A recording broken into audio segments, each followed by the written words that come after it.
कोई व्यापार नहीं चलता हो, दिक्कत आ रही हो, तो हनुमान जी के दूसरे नंबर का भाई गतिमान का स्मरण करो। हनुमान जी के उल्टे पांव का सिंदूर लाकर गतिमान का नाम लेकर स्वस्तिक बना दिया जाए व्यापार वाली जगह पर, तो व्यापार अच्छा चलने लगता है महाराज। कोई व्यक्ति पैसा खा गया, नहीं दे रहा, बहुत परेशान हो गए, मांग मांग कर दे गए, नहीं दे रहा, हाथ जोड़ लिया, पांव जोड़ लिया, सब कुछ कर लिया, नहीं दे रहा, तो हनुमान जी के तीसरे नंबर का भाई रतिमान, रतिमान, गतिमान रतिमान, रतिमान का नाम लीजिए। पीपल के पत्ते पर लाल सिंदूर से जो व्यक्ति पैसा लेकर गया उसका नाम लेकर बहते हुए पानी में अपनी कामना कर रतिमान का नाम लेकर छोड़ दीजिए। 15 दिन में रतिमान ऐसी उतावली मानत मचाता है कि उसको हाथ जोड़कर वो खुद फोन लगाकर बोलता भैया तेरा मैं पैसा लुटा दूंगा। रतिमान का स्मरण किया जाता है। रतिमान ध्यान दीजिएगा, हनुमान का एक स्मरण, पंचमुखी हनुमान का एक भाव।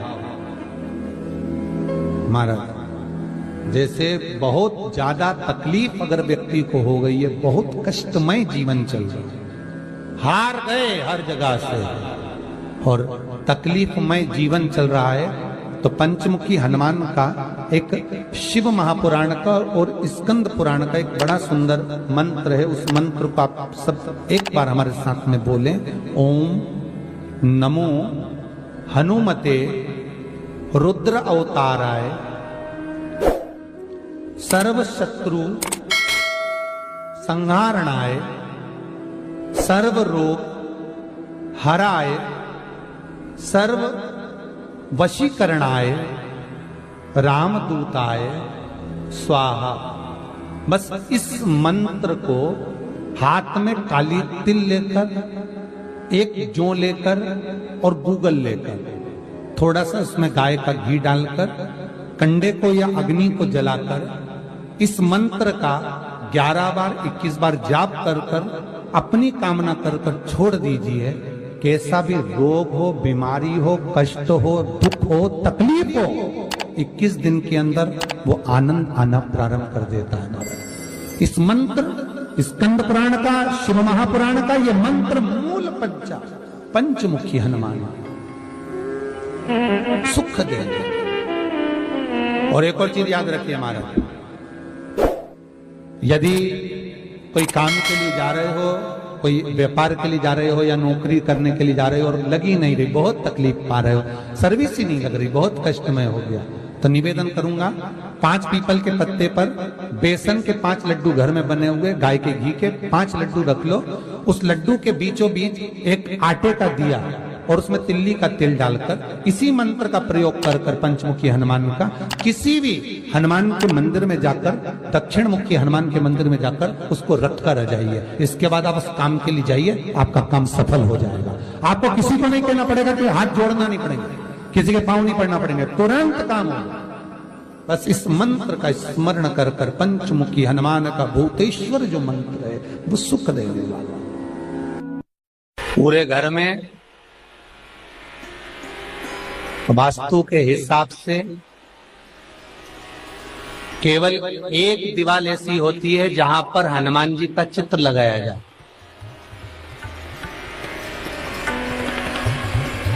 चाहे तुम पर्वत उठाने वाला चित्र लगाओ हनुमान जी का, चाहे बैठे हुए लगाओ, चाहे रामायण पढ़ने वाला लगाओ, चाहे लंका दहन करने वाला लगाओ, चाहे राम नाम जपने वाला लगाओ, चाहे लक्ष्मण को संजीवनी देने वाला लगाओ, चाहे मौन मुद्रा में लगा दो, चाहे स्तुति में लगा दो, चाहे भजन में लगा दो। हनुमान जी का कोई भी चित्र लगता है तो ना पूरब में लगेगा, ना पश्चिम में लगेगा, ना दक्षिण में लगेगा। हनुमान जी का अगर चित्र लगता है तो उत्तर की दीवार में दक्षिण को देखते हुए लगेगा, केवल एक ही स्थान।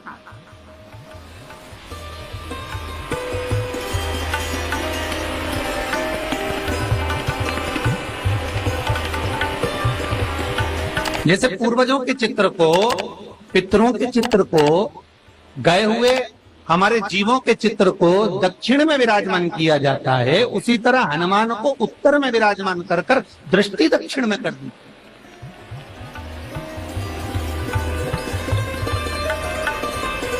घर में हनुमान जी के जितने फोटो होते हैं उसको केवल दक्षिण दिशा में लगा, उत्तर दिशा में लगा बिठाते थे, और दक्षिण की ओर उनकी दृष्टि होना चाहिए, दक्षिण की ओर उनका मुख होना चाहिए।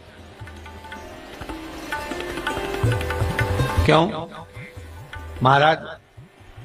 अगर व्यक्ति के जीवन में कोई बीमारी आने वाली है, व्यक्ति के जीवन में कोई रोग आने वाला है, व्यक्ति के जीवन में अगर कोई कष्ट आने वाला है, व्यक्ति के जीवन में अगर कोई परेशानी आने वाली है, व्यक्ति के जीवन में कोई एक्सीडेंट का योग भी बनने वाला है, तो शास्त्र कहता है वो दिशा दक्षिण से ही बनता है।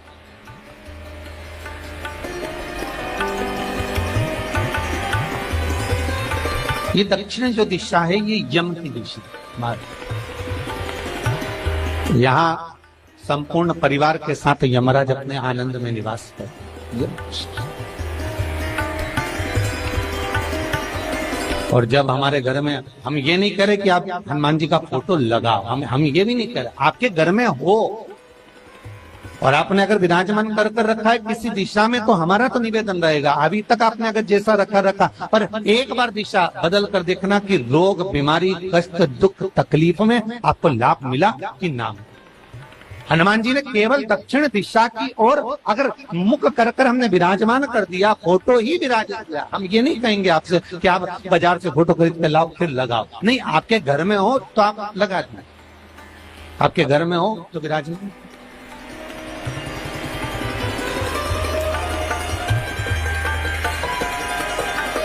अच्छा, कितनी विपरीतता है वो भी आप जरा जानिएगा महाराज, कि शंकर भगवान के ऊपर जो जल चढ़ाया जाता है उसकी जलाधारी उत्तर में जाती है महाराज।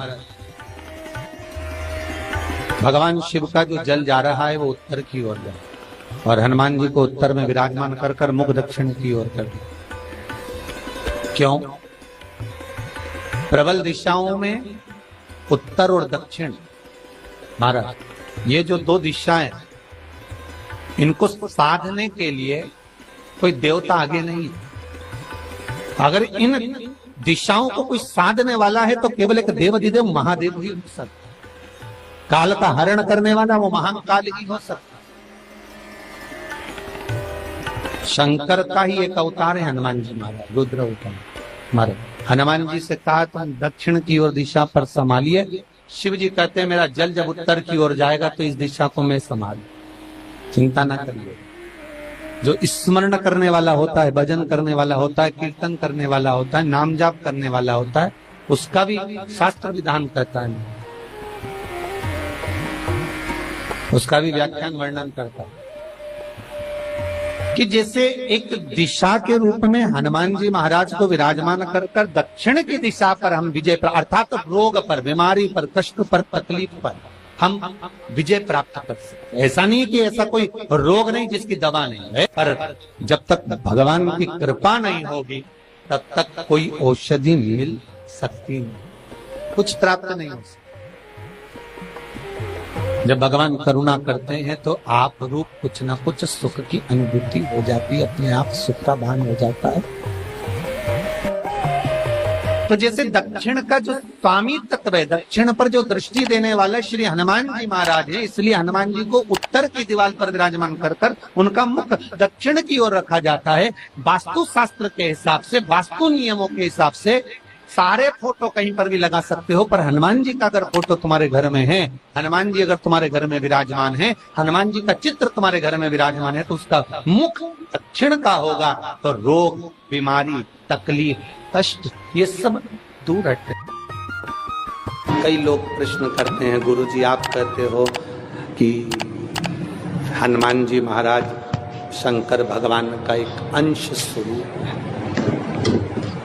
एक अंश। पूरी शिव महापुराण की कथा को उठाकर देखिए, स्कंद पुराण को, मत्स्य पुराण को, कूर्म पुराण को उठाकर देखिए। एक बाणासुर का चरित्र और एक श्री हनुमान जी महाराज का चरित्र बहुत सुंदर है। शिव का एक अंश माता अंजना के तप साधना से शिव की प्रागट्यता और शंकर भगवान की प्रागट्यता से शंकर का स्वरूप प्रकट हो। इसीलिए तो कहते हैं शंकर सुमन केसरी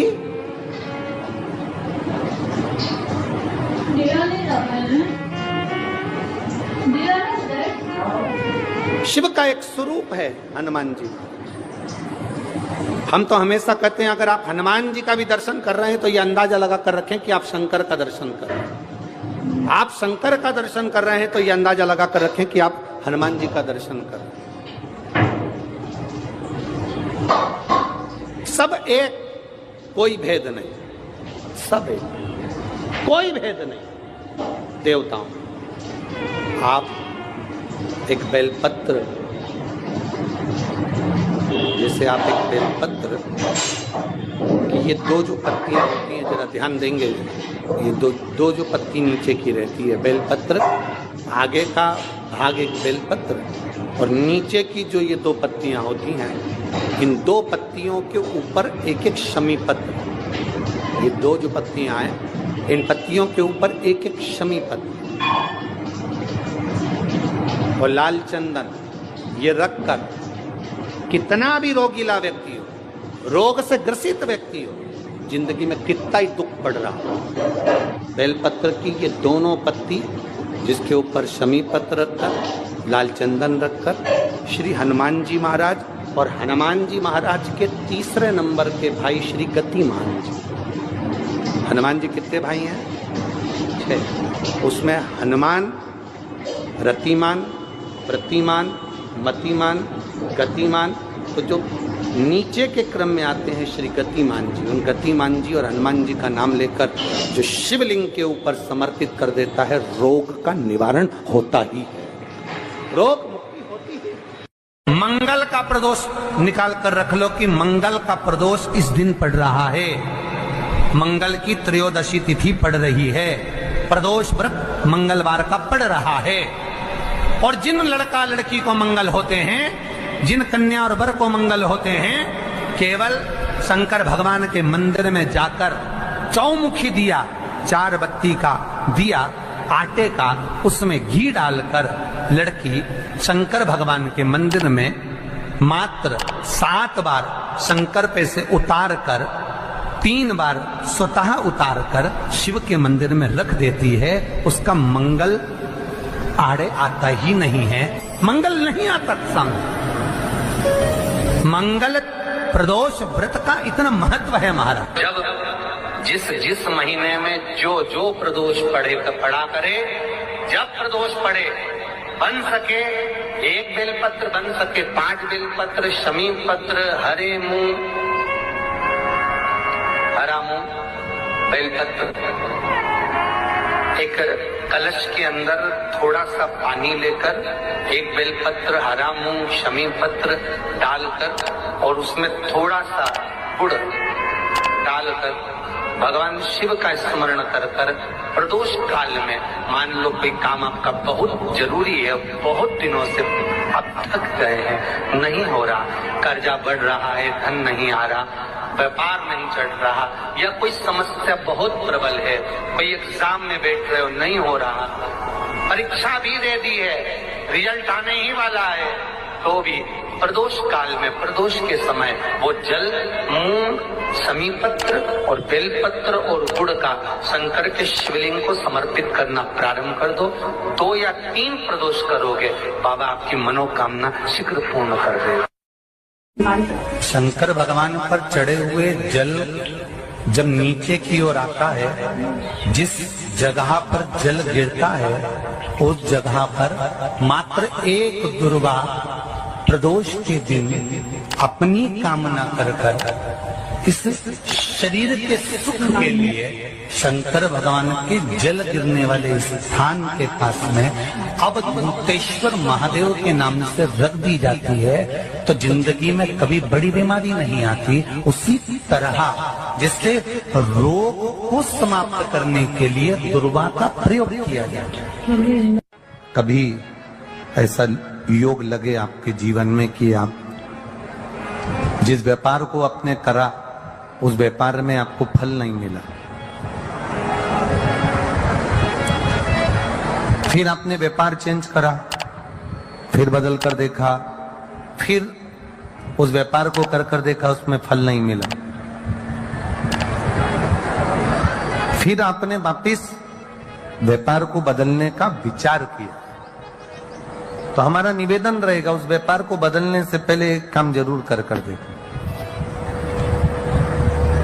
3 स्थान पर बेलपत्र को चढ़ा कर देखिएगा। अगर आपको लगे कि मैंने व्यापार बदल लिया, एक बार बदला।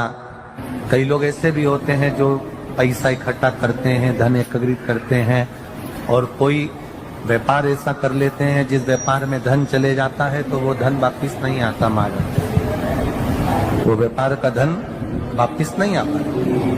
तो बड़े दुखी होता है कि भाई मेरा गया हुआ पैसा नहीं आ रहा, मैं बड़ा कष्ट में हूं, मेरा खुद का ही आ जाए ना तो मैं निहाल हो जाऊं, मेरा अपना ही नहीं आ रहा जो गया हुआ है तो मैं क्या वर्णन करूं उसको, क्या।